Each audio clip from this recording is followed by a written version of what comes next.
Aló. Espero que se escuche bien. Bueno, seguimos informando.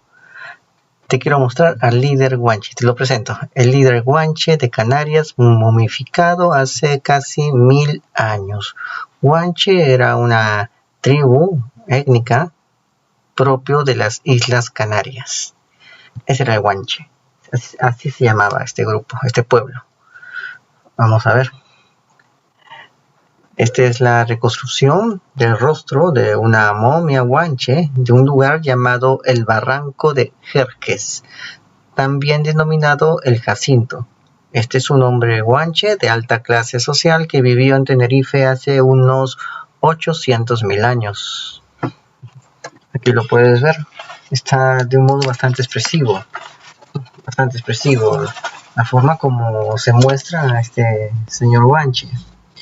Bueno, el secreto se escondía dentro de sus cuevas cuando los castellanos llegaron por primera vez a las Islas Canarias a finales del siglo XV.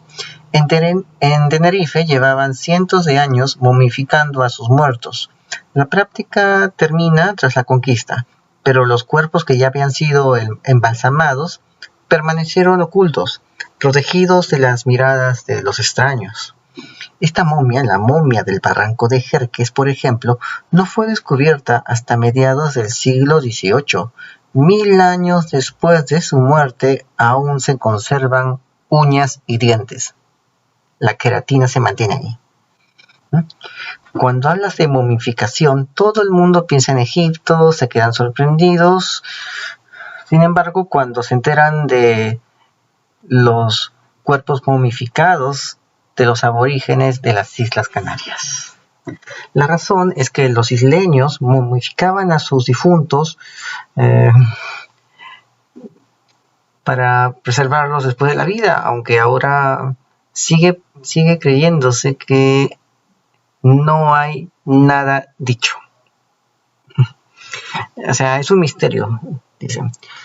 El método para momificar de los guanches era bastante bueno. Los sapsos, es decir, las momias recibían el nombre de sapsos, ¿no? Y estos sapsos mantienen sus vísceras, a diferencia de las momias egipcias. Sabemos que se removían todas las vísceras de la momia egipcia y solo se quedaba la carcasa, el pellejo, y eso se rellenaba, y las vísceras se ponían en una cajita. Ya, bueno, ellos están intactos, no se les ha quitado nada. Todos los órganos están en su lugar. Hígado, riñones, pulmones, corazón, todo está en su lugar en las momias de los guanches.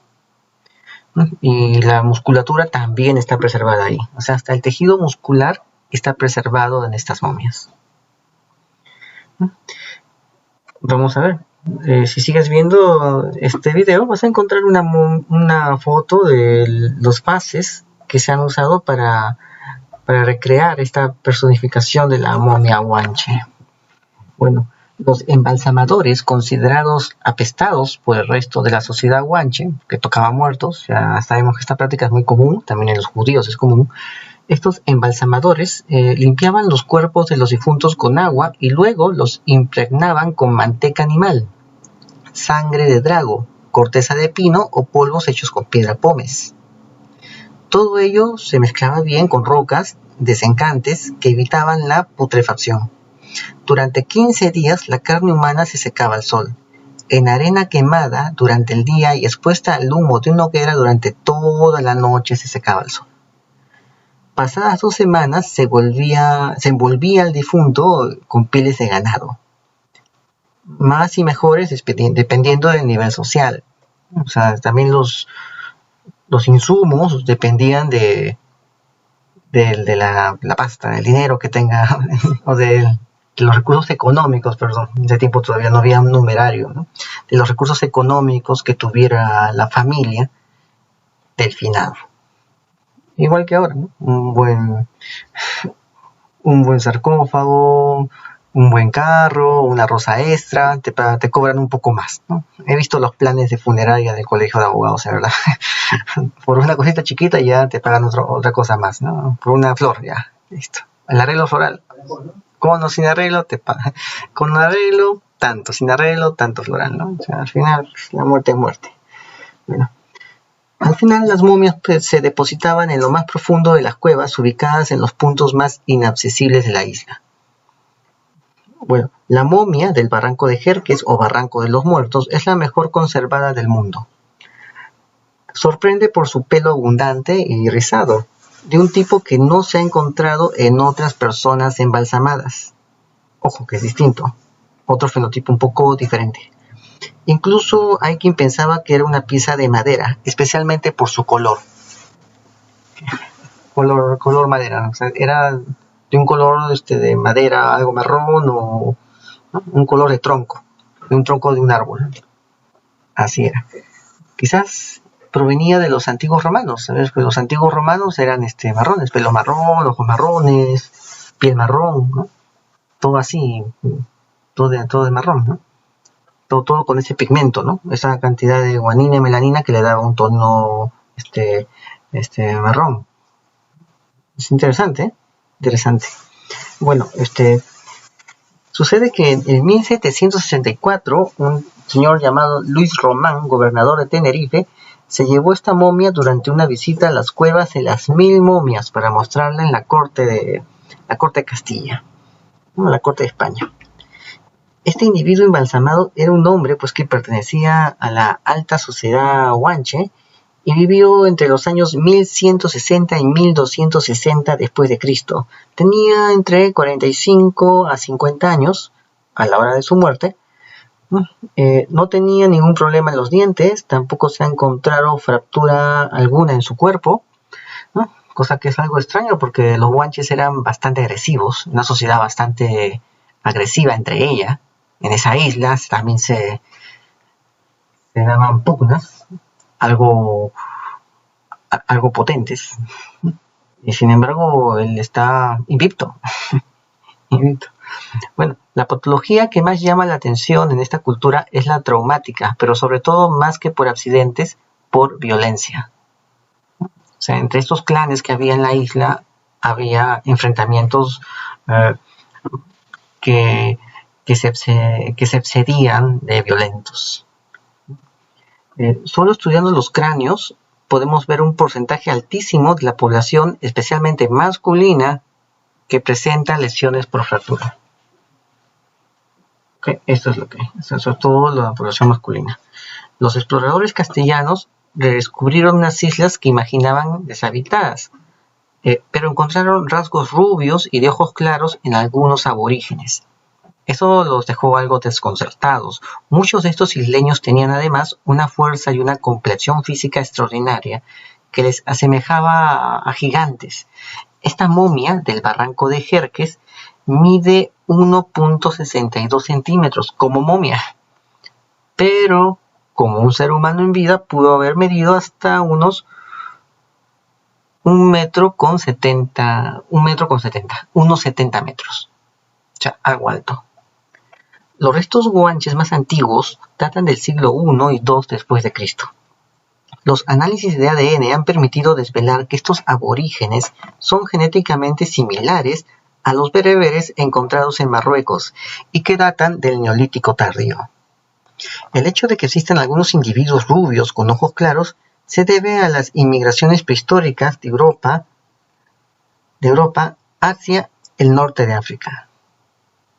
La hipótesis es que los bereberes, que se extendían desde el Sahara occidental hasta Libia e incluso habían encontrado una forma de contactar con los egipcios, estos bereberes se habrían rebelado contra el dominio romano y algunos de sus miembros fueron desterrados a las Canarias. Sabemos que hubo guerras de conquista en Roma, que para los romanos eso era un lugar bastante lejano. Bueno, muchos habrán migrado más al sur, escapando de los romanos y se habrán quedado ahí. Porque después de los romanos vinieron los almohades, que eran algo radicales, después vinieron los almorávides, que también al comienzo eran algo radicales, y así venían cada vez uno que otra tribu que tenía una rebelión en esa zona y juntaba por una especie de histeria colectiva a las demás tribus o clanes, creaba un ejército y se abalanzaba contra todo lo que podía. Eso es lo que había antes ahí. no era un sitio muy estable. No lo era. Las montañas de ahí tampoco no eran muy seguras. Estaban llenas de gente de la guerra, de clanes tribales que peleaban también entre sí y que conocían todas esas zonas, porque son sitios montañosos y agrestes.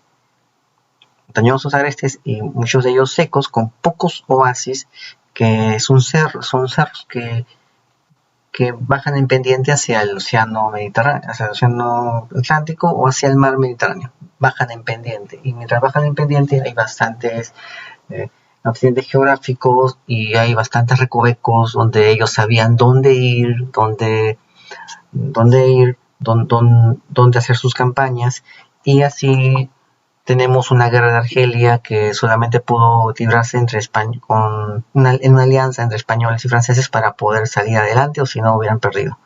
Es así, o sea, la zona no era exactamente una zona muy amigable, ¿no?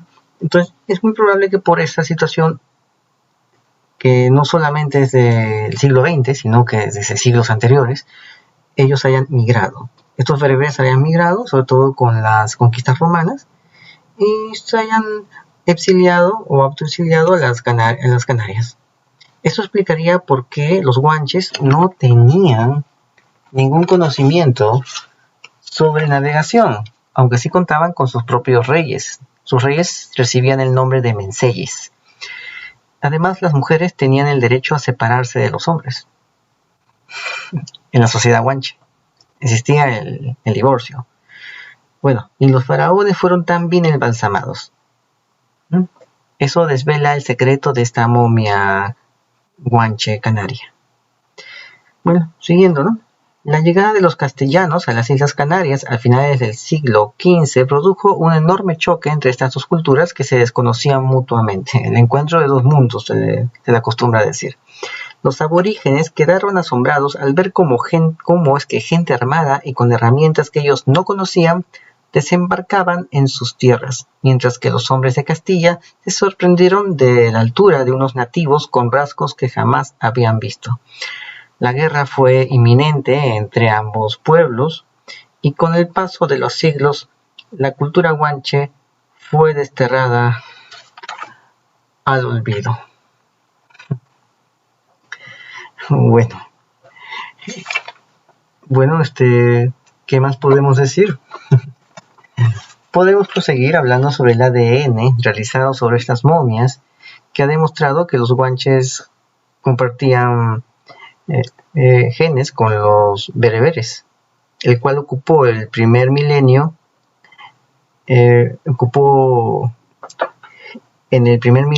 la zona del Sahara Occidental y el norte de África. Estos podrían haber... Bueno, es así, ¿no?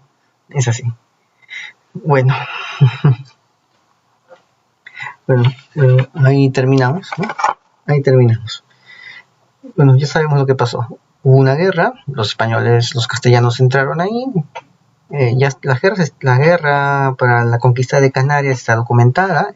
Canarias era un lugar de tránsito para poder entrar a las Indias, o sea, América.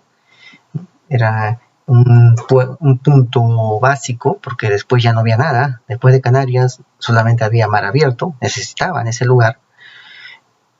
Y ahora en Canarias existe más o menos en febrero una festividad que se llama la Fiesta de los Indianos, donde tienes que ir con traje blanco porque tiran polvo como una especie de despedida cuando la gente iba a las Indias a colonizar.